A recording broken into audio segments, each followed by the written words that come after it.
ষষ্ঠ উপজেলা পরিষদ নির্বাচনের চতুর্থ ধাপের ভোট গ্রহণ শুরু, চলবে বিকেল 4টা পর্যন্ত। নির্বাচনী এলাকায় নিরাপত্তা জোরদার। দ্বাদশ জাতীয় সংসদের প্রথম বাজেট কাল, আকার 8 লাখ কোটি টাকা, রিজার্ভ এবং রাজস্ব আদায় বাড়ানোর বড় চ্যালেঞ্জ বলছেন অর্থনীতিবিদরা। এবং শিল্প কারখানা ও গৃহস্থালির বর্জ্যে দূষিত শিল্পনগরী গাজীপুরের নদ নদী খাল বিল, দ্রুত পদক্ষেপ না নিলে মারাত্মক পরিবেশ বিপর্যয়ের আশঙ্কা।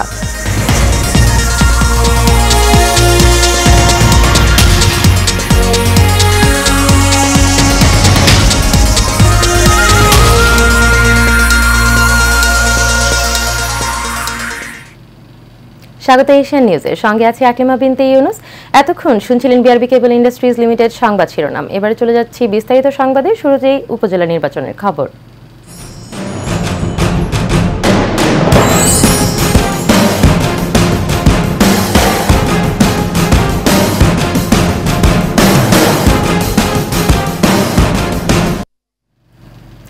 ষষ্ঠ উপজেলা পরিষদের চতুর্থ ধাপে 60 উপজেলায় ভোট গ্রহণ শুরু হয়েছে। সকাল 8টায় ভোট গ্রহণ শুরু হয়, বিরতিহীনভাবে চলবে বিকেল 4টা পর্যন্ত। 60টি উপজেলার মধ্যে 6টিতে ইলেকট্রনিক ভোটিং মেশিনে এবং বাকি 54টিতে উপজেলায় কাগজের ব্যালট পেপারে ভোট গ্রহণ হচ্ছে। এদিকে নির্বাচন উপলক্ষে সংশ্লিষ্ট উপজেলায় সাধারণ ছুটি ঘোষণা করা হয়েছে। এ ধাপে ভোট কেন্দ্রের নিরাপত্তায় পুলিশ, বিজিবি, র্যাব ও আনসারের 1,10,000-এর বেশি সদস্য মাঠে রয়েছেন। নিরাপত্তা ঝুঁকি বিবেচনায় 17 উপজেলায় অতিরিক্ত নির্বাহী ম্যাজিস্ট্রেট এবং আইন শৃঙ্খলা বাহিনীর সদস্য মোতায়েন করা হয়েছে।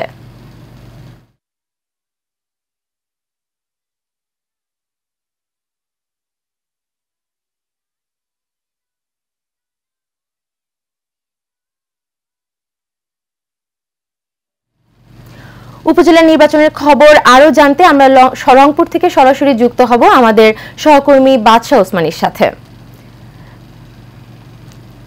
জি বাদশা ওসমানী, আপনি কি আমাদের শুনতে পাচ্ছেন? আমাদেরকে নির্বাচনী আইন শৃঙ্খলা বাহিনীর তৎপরতা কেমন দেখছেন জানাবেন। আকলিমা, আপনি যেমনটি বলেছেন, কিন্তু নির্বাচনী আইন শৃঙ্খলা বাহিনীর তৎপরতা আমরা দেখেছি। আজকে সকাল থেকে আমরা ওসমানপুর কামিল মাদ্রাসা এবং ওসমানপুর সরকারি প্রাথমিক বিদ্যালয় দুটি কেন্দ্রে আমরা এসেছি। আপনি দেখতেই পাচ্ছেন যে উৎসবমুখর ভোটার কিন্তু এখানে তারা দাঁড়িয়েছেন, তারা উৎসবমুখর পরিবেশে ভোট দিচ্ছেন। এখানকার যারা রিটার্নিং কর্মকর্তা আছেন উনি আমাদেরকে জানিয়েছেন যে এখানে কিন্তু কয়েক স্তরে কিন্তু এই ভোট কেন্দ্রগুলো তারা সাজিয়েছেন। নির্বাচন কমিশনের পক্ষ থেকে নিরপেক্ষ, অবাধ, নিরপেক্ষ ভোট নেওয়ার জন্য যে কথা বলেছিল ইতিপূর্বে সে ভোট হয়েছে এবং আজকেও নিরপেক্ষ সুষ্ঠু নির্বাচন হবে এমনটি নির্বাচন কমিশন আমাদেরকে জানিয়েছেন। আজকে যে কেন্দ্রে আমরা এসেছি, যদিও বদরগঞ্জে আমরা যে তথ্যটি পেয়েছি এখানে 2,43,068টি ভোট রয়েছে। এখানে মোট ভোট কেন্দ্র রয়েছে 103টি, এখানে বুথ রয়েছে 635টি। সব মিলিয়ে কিন্তু আমরা দেখেছি এখানে 8 জন হিজড়া ভোটার রয়েছে। এখানে প্রার্থী রয়েছে চেয়ারম্যান 2 জন এবং মহিলা ভাইস চেয়ারম্যান রয়েছে 3 জন। এখানে পুরুষ যে ভাইস চেয়ারম্যান রয়েছিল আমাদের এক সাংবাদিক, সে কিন্তু বিনা প্রতিদ্বন্দ্বিতায় নির্বাচিত হয়েছেন। আমরা যে ভোটারদের কাছ থেকে জেনেছি যে এখানে কোনো ধরনের সংঘাত ছাড়াই তারা উৎসবমুখর পরিবেশে তাদের পছন্দের প্রার্থীকে ভোট দেবেন এমনটি তারা আমাদেরকে জানিয়েছেন। এখানকার প্রশাসনের পক্ষ থেকে বারবার বলা হয়েছে কোথাও কোনো ধরনের যদি অপরীতিকর ঘটনা ঘটে সেক্ষেত্রে এখানে 17 জন ম্যাজিস্ট্রেট রয়েছেন। এখানে 10টি ইউনিয়নে 10 জন, একজন পৌরসভায় 1 জন এবং 6 জন স্ট্রাইকিং ফোর্সের সঙ্গে 6 জন ম্যাজিস্ট্রেট রয়েছেন। মোট 17 জন ম্যাজিস্ট্রেট মিলেই কিন্তু সুন্দরভাবে একটু সুশৃঙ্খল পরিবেশে কিন্তু ভোট নেওয়ার জন্য আইনশৃঙ্খলা বাহিনীর সদস্যদের সাজিয়েছেন নির্বাচন কমিশন। আমরা অনেক কেন্দ্রে খোঁজ নিয়ে দেখেছি সকাল থেকে ভোট শুরু হয়েছে, যদিও এখন ভোটার উপস্থিতি কম। বেলা বাড়ার সঙ্গে সঙ্গেই কিন্তু ভোটার উপস্থিতি আরও বাড়বে এমনটি আমাদেরকে এখানে নির্বাচন কমিশনের পক্ষ থেকে জানানো হয়েছে। আমরা ভোট কেন্দ্রতে দেখেছি গতকালকে বৃষ্টি হওয়ার কারণে হয়তো বা কিছু কেন্দ্রে যদিও কাদা ছিল, তারা বলছেন যে আমরা ভোট নেওয়ার ক্ষেত্রে যে পরিবেশ সৃষ্টি করার দরকার এখানকার যারা প্রিজাইডিং কর্মকর্তা রয়েছেন তারা কিন্তু সেটা সাজিয়েছেন। আমরা অনেক ভোটারের সঙ্গে কথা বলে দেখেছি, তারা বলেছেন যে আমরা এবারে উৎসবমুখর পরিবেশ, আমাদের যে প্রার্থী পছন্দের প্রার্থী আমরা তাকেই ভোট দেব এবং সে জয়যুক্ত হবে। এখানকার প্রার্থীরা বলেছেন যে আমরা ডোর টু ডোর ঘুরেছি, আমাদের পছন্দের প্রার্থী আমরা তাদের কাছেই যে গ্রহণযোগ্যতা দিয়ে আমাদের তুলে ধরতে হয় সেটা আমরা তুলে ধরেছি ভোটারদের কাছে এবং এই সরকারকে সঙ্গে নিয়ে আমরা এই এলাকার উন্নয়ন করবো এমনটি প্রতিশ্রুতি এই এলাকার প্রার্থীরা দিয়েছেন। এখানে জানেন যে এই রংপুরের বদরগঞ্জ উপজেলায় ইতিপূর্বে আমি বলেছি যে এখানে যদিও 2.5 লক্ষর মতো ভোট 2,43,000 ভোট রয়েছে। এখানে ভোট কিন্তু আগ্রহ কম, যদিও আমরা শুনতে পেয়েছি, কিন্তু আজকে সকালে দেখেছি যে উৎসবমুখর পরিবেশে এখানকার ভোটাররা তারা কিন্তু এখানে এসেছেন এবং তারা তাদের পছন্দের প্রার্থীকে তারা ভোট দেবেন। আমরা কেন্দ্রগুলোতে খোঁজ নিয়ে দেখেছি, বিশেষ করে মহিলা ভোটার যেখানে রয়েছে এখানে 2টি কেন্দ্র করা হয়েছে মহিলা এবং পুরুষ সেখানে কিন্তু এখানে 4000 ভোট প্রায় রয়েছে আমাদের, আমি যেখানে দাঁড়িয়েছি পাশেই কিন্তু দুটি কেন্দ্রে। এখানে মহিলা ভোটারদের এখানে আনার জন্য আমরা দেখেছি প্রার্থীদের পক্ষ থেকে তারা গাড়ির ব্যবস্থা করেছেন, তারা এখানে অটোর ব্যবস্থা করেছেন, এখানে রিক্সা ভ্যানের ব্যবস্থা তারা করেছেন নিজেদের পক্ষে ভোট নেওয়ার জন্য। তারা সকল ব্যবস্থা তারা করেছেন এবং ভোটাররা বলছেন যে সংঘাত মুক্ত পরিবেশে সুষ্ঠু অবাধ নিরপেক্ষ নির্বাচনের ক্ষেত্রে আমরা আমাদের পছন্দের প্রার্থীকে ভোট দেব। আকলিমা। বাদশাহ, ধন্যবাদ আপনাকে। দর্শক, নির্বাচনী খবরের অন্যান্য সংবাদ আমরা জানবো সংবাদের পরের অংশে। এবার 2024-25 অর্থ বছরের বাজেট প্রসঙ্গ।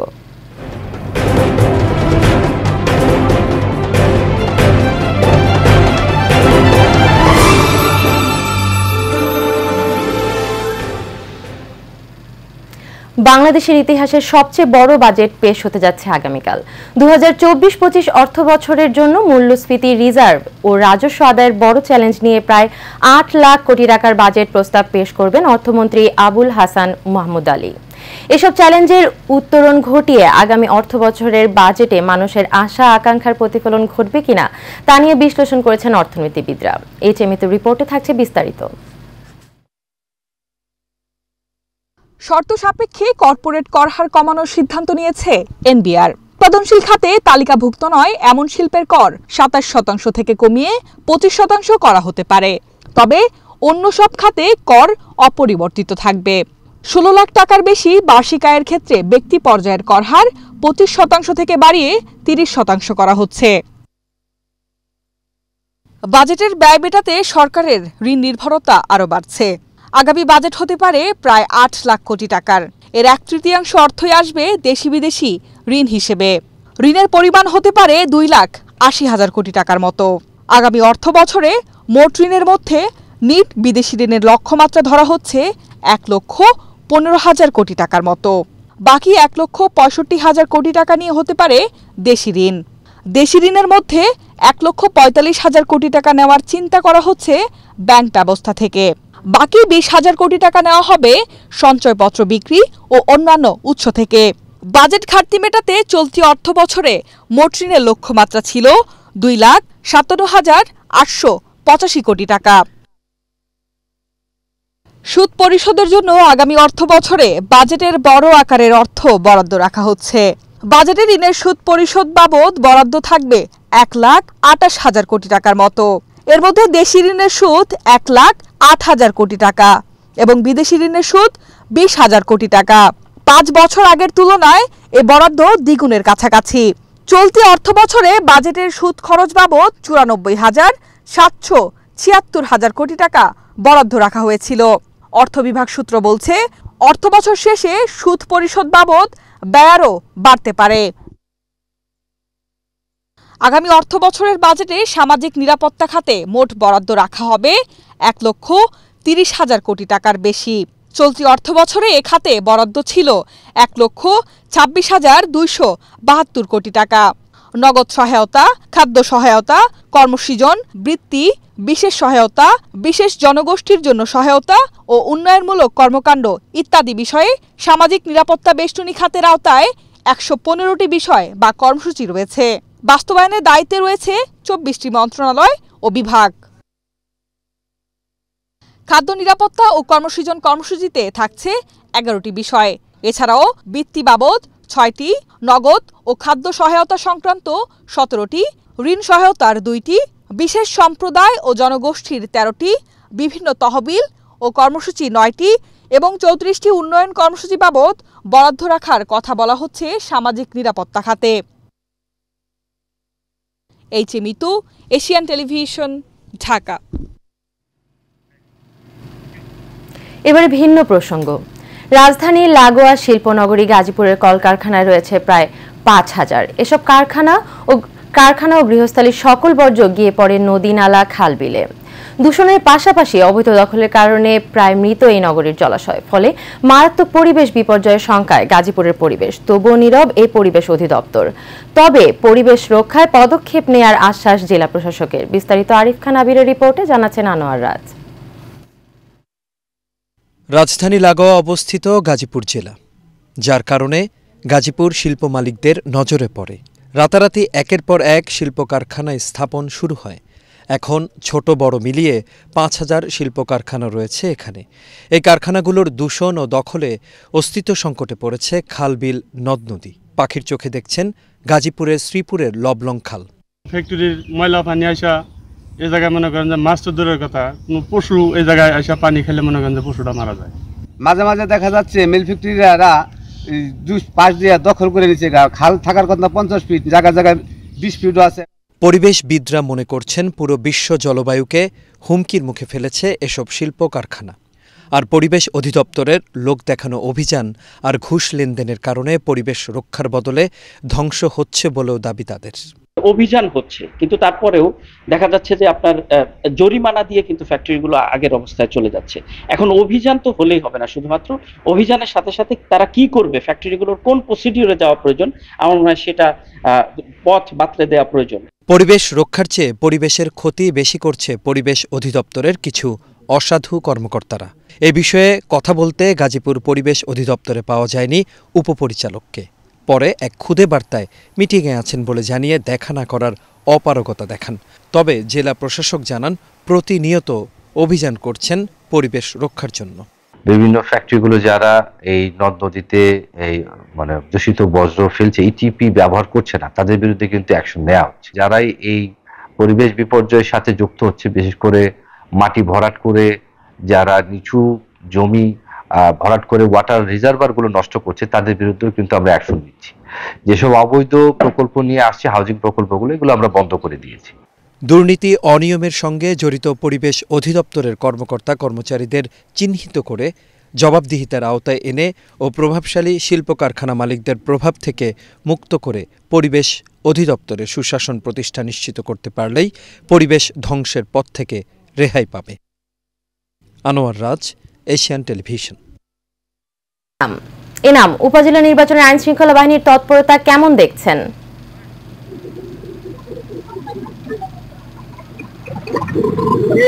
আপনি যেমনটা বলছিলেন, আমি নওগাঁ মহাদেবপুর চতুর্থ এবং ষষ্ঠ উপজেলা পরিষদের নির্বাচন চলছে। সকাল 8টা থেকে ভোট গ্রহণ শুরু হয়েছে, বিকাল 4টা পর্যন্ত চলছে। আমি এখানে জানাইতে চাই, আমি এখন নওগাঁ মহাদেবপুরের কুঞ্জবন মহিলা কারিগরি উচ্চ বিদ্যালয় এবং জাহাঙ্গীরনগর প্রাইমারি স্কুলে আমি অবস্থান করছি। এখানে সকাল থেকে ভোটাররা এখানে আসছে, তাদের পছন্দের প্রার্থীকে ভোট দিচ্ছে। এখানে আইন শৃঙ্খলা বাহিনীর সাথে আমি কথা হয়েছে, তারা যথেষ্ট সোচ্চার রয়েছে, তারা তৎপর রয়েছে। এখানে কোনো রকম মানে নাশকতার কোনো আশঙ্কা নেই। প্রশাসনের সাথে আমার একাধিকবার কথা হয়েছে এবং প্রত্যেকটা ভোটাররা বলছে, আমি দেখাইতে চাই আপনাদেরকে যে এখানে ভোট কেন্দ্রের পরিস্থিতি, এখানে কিভাবে মানুষ ভোট দিচ্ছে, আমি সেই বিষয়টা জানাই। আমি একটু কেন্দ্রের ভিতরে গিয়ে ভোটের বুথে আপনাদেরকে আর কি এই সর্বশেষ পরিস্থিতি জানাতে চাই আর কি। এখানে সকাল 8টা থেকে ভোট গ্রহণ চলছে। আমাদের মহাদেবপুরে টোটাল ভোট 2,49,000, প্রায় 2.5 লক্ষ ভোটার এখানে আছে। এখনো সকালবেলা কিছু লোকজন ভোট দিয়েছে, আর আজকে এখানে আপনাদের সাপ্তাহিক হাট, এই জন্য কিছুটা লোক ব্যস্ততা থাকাতেই ভোটারদের সংখ্যা একেবারেই চোখে পড়ার মতো নয়। তবে কিছু কিছু লোক ভোট বেড়ে যাচ্ছে। এই যে একজন মুরব্বী ভোট দিয়ে আসছে। চাচা, ভোট দিয়েছেন আপনি? ভোট দিতে কোনো সমস্যা হয় নাই? না। হ্যাঁ, সমস্যা হয়নি। তো এই যে একজন বৃদ্ধ মানুষ, উনি সবকিছু ফেলে রেখে তার পছন্দের প্রার্থীকে ভোট দিয়ে বাড়ি ফিরে যাচ্ছে। এদিকে আরো মহিলা ভোটাররা আসছে। এই যে আপনার মহিলা ভোটাররা এখানে ভোট দিয়ে যাচ্ছে। এই জাহাঙ্গীরপুর সমাজ উন্নয়ন সরকারি প্রাথমিক বিদ্যালয়, এই কুঞ্জবন, এখানে 2টি কেন্দ্র আছে। এখানে ভোটারদের সংখ্যা 2350 জন, আর মহিলা ভোটার আছে প্রায় 1200। সব মিলিয়ে 4000-এর মতো ভোটার এখানে আছে। দেখা যাক সকাল থেকে বিকেল পর্যন্ত কতটুকু ভোট হয়। তবে ভোট গ্রহণ শেষ হবে 4টায়। জয় পরাজয়ের হিসাব নিকাশ 4টার পর থেকে বোঝা যাবে কে বিজয়ী হচ্ছে আর কি এই মহাদেবপুর থেকে। ওকে, ধন্যবাদ আপনাকে।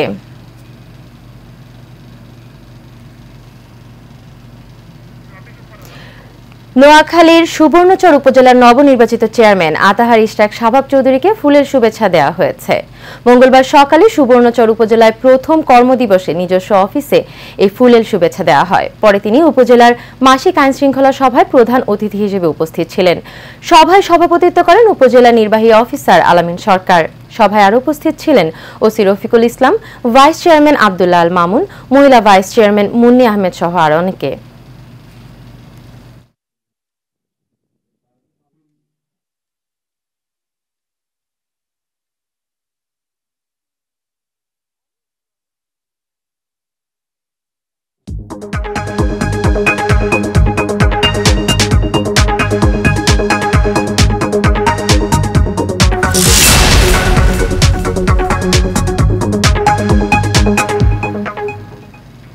এবার বাণিজ্য সংবাদ। ঈদুল আজহা যত ঘনিয়ে আসছে, জয়পুরহাটে জমে উঠেছে পশুর হাট। এবার ভারতের গরু আমদানি না হওয়ায় দেশি গরুর চাহিদা বেশি। এবছর এই জেলার গরু স্থানীয় চাহিদা মিটিয়ে যাচ্ছে দেশের বিভিন্ন অঞ্চলে। ঈদকে সামনে রেখে নিরাপত্তা সহ সব ধরনের ব্যবস্থা নেওয়ার কথা জানান সংশ্লিষ্টরা। জয়পুরহাট প্রতিনিধি রেজাউল করিম রেজার রিপোর্টে জানাচ্ছেন আরবি ইসলাম হিমু।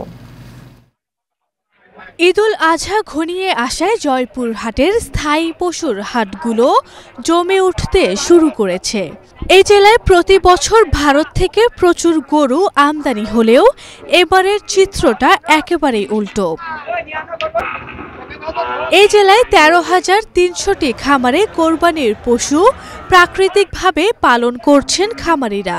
স্থানীয়দের কোরবানির চাহিদা মিটিয়ে দেশের বিভিন্ন অঞ্চল থেকে ব্যবসায়ীরা পশু কিনে নিয়ে যাচ্ছেন তাদের জেলাতে। 24টা গরু কিনছি, মোটামুটি ভালো আমরা বেচতে পারি। 60, 62, 50, 52 এরকম গরুটি আমরা কিনছি, চাহিদা ভালো। নরসিংদী থেকে আইছি, আমি 6টা গরু কিনেছি, মোটামুটি হাট ভালো। আজ মোটামুটি হালকা রেটে সস্তা আছে, বাজার নিয়ন্ত্রণে। পুলিশ রয়েছে, পৌর কমিটি পুলিশ রয়েছে, তারপর আমাদের বিশ্ব ভলেন্টিয়ার বাহিনী রয়েছে, গরুর স্বাস্থ্য পরীক্ষার কারণে ডাক্তার রয়েছে, জাল নোট শনাক্তকারী মেশিন রয়েছে।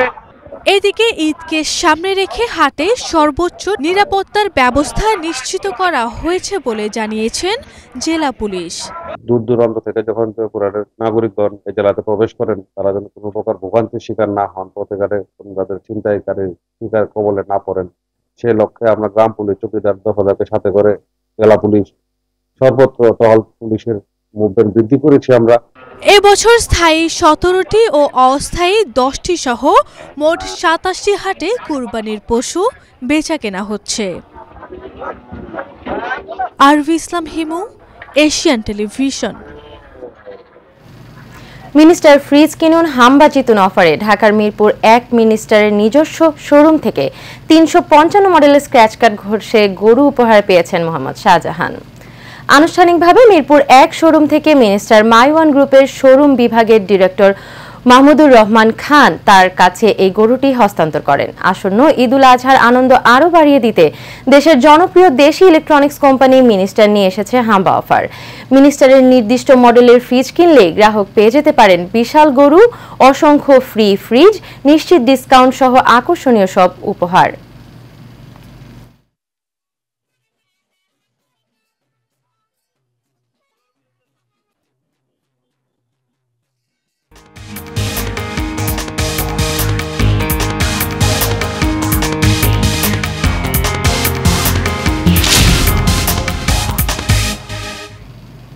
এবার আন্তর্জাতিক প্রসঙ্গ। ভারতের 18তম লোকসভা নির্বাচনে বিজেপি পেয়েছে 240টি আসন ও কংগ্রেস পেয়েছে 99টি আসন। তবে এ দশকের মধ্যে এটিই কংগ্রেসের সবচেয়ে বেশি আসনের জয়। ভারতীয় সংবাদ মাধ্যম হিন্দুস্তান টাইমসের এক প্রতিবেদনে বলা হয়, অন্য দেশগুলোর মধ্যে সমাজবাদী পার্টি 37টি, তৃণমূল কংগ্রেস 29টি, ডিএমকে 22টি, তেলেগু দশম পার্টি 16টি, জনতা দল 12টি, শিবসেনা 9টি, ন্যাশনালিস্ট কংগ্রেস পার্টি 7টি ও শিবসেনা 7টি আসনে জয় পেয়েছে। এদিকে লোক জনশক্তি পার্টি পেয়েছে 5টি আসন, 4টি করে আসনে জয় পেয়েছে communist party of India, CPI, YSRCP ও রাষ্ট্রীয় জনতা দল। তাছাড়া 3টি করে আসন পেয়েছে আম আদমি পার্টি, ঝাড়খণ্ড মুক্তি মোর্চা ও ইন্ডিয়ান ইউনিয়ন মুসলিম লীগ।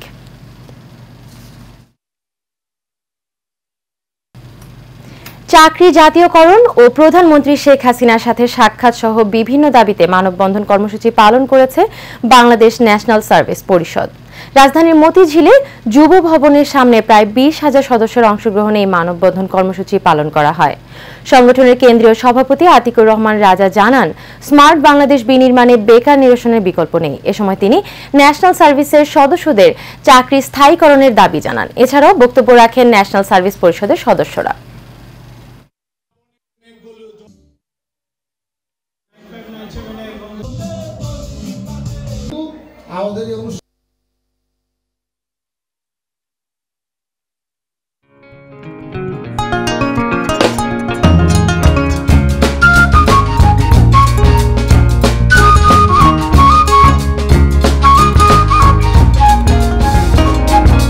হাসিনার হাতকে শক্তিশালী করার লক্ষ্যে বঙ্গবন্ধু সৈনিক লীগের সভাপতি বীর মুক্তিযোদ্ধা আলহাজ হারুনুর রশিদ সিআইপি নেতৃত্বে বঙ্গবন্ধু সৈনিক লীগকে এগিয়ে নিয়ে যেতে হবে।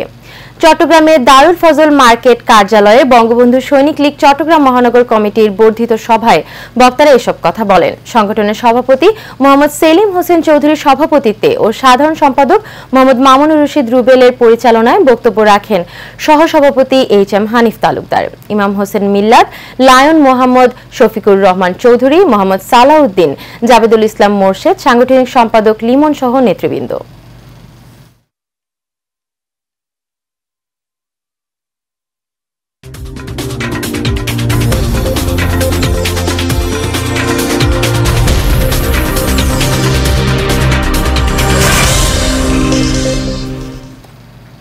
এবারে খেলার খবর। আইসিসি টি-20 বিশ্বকাপে গ্রুপ ডির ম্যাচে নেপালকে 6 উইকেটে হারিয়েছে নেদারল্যান্ডস। ডালাসের গ্র্যান্ড প্রেরি স্টেডিয়ামে নেপালের দেয়া 107 রানের টার্গেট 8 বল হাতে রেখেই পৌঁছে যায় ডাচরা। নির্দিষ্ট রানের লক্ষ্যে ব্যাটিংয়ে নেমে শুরুতেই ধাক্কা খায় নেদারল্যান্ডস। ম্যাচের দ্বিতীয় ওভারের দ্বিতীয় বলে সোমপাল কামির বলে দীপেন্দ্র সিংয়ের হাতে ক্যাচ তুলে দিয়ে বিদায় নেন ডাচ ওপেনার মাইকেল লেভেট। এরপর বিক্রমজিৎকে সঙ্গে নিয়ে 41 রানের জুটি গড়েন ম্যাক্স ওদাউদ। শেষ পর্যন্ত ওদাউদের অপরাজিত 54 রানে ভর করে 18 ওভার 4 বলেই লক্ষ্যে পৌঁছে যায় নেদারল্যান্ডস। এর আগে টস হেরে ব্যাটিংয়ে নেমে ডাচদের দলীয় বোলিং পারফরম্যান্সে মাত্র 106 রানে গুটিয়ে যায় নেপাল। সর্বোচ্চ 35 রান আসে অধিনায়ক রোহিত পাউদেলের ব্যাট থেকে।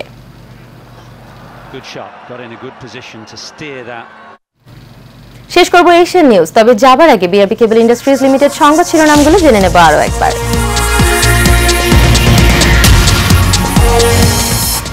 ষষ্ঠ উপজেলা পরিষদ নির্বাচনের চতুর্থ ধাপের ভোট গ্রহণ শুরু, চলবে বিকেল 4টা পর্যন্ত। নির্বাচনী এলাকায় নিরাপত্তা জোরদার। দ্বাদশ জাতীয় সংসদের প্রথম বাজেটকাল আকার 8 লাখ কোটি টাকা, রিজার্ভ ও রাজস্ব আদায় বাড়ানো বড় চ্যালেঞ্জ বলছেন অর্থনীতিবিদরা। এবং শিল্প কারখানা ও গৃহস্থালির বর্জ্যে দূষিত শিল্পনগরী গাজীপুরের নদ নদী খালবিল, দ্রুত পদক্ষেপ না নিলে মারাত্মক পরিবেশ বিপর্যয়ের আশঙ্কা। দর্শক, এশিয়ান নিউজ এ পর্যন্তই। আমাদের পরবর্তী সংবাদ প্রচারিত হবে দুপুর 12:30 দেখার আমন্ত্রণ জানিয়ে শেষ করছি। আমি আকলিমা বিনতি ইউনুস। এতক্ষণ সাথে থাকার জন্য সবাইকে ধন্যবাদ।